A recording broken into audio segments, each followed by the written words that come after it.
Hi everyone, in this video, we will show you how to run polls on Instagram Threads in 2024.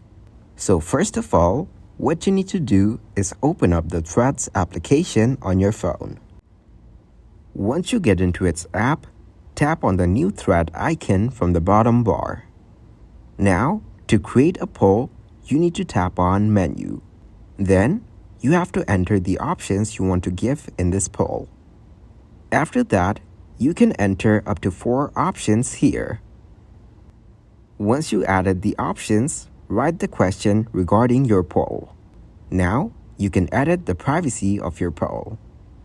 You can set it as your followers, profiles you know, mentioned only.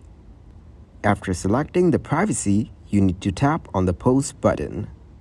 Thanks for watching, like the video, and subscribe to the channel for more content like this.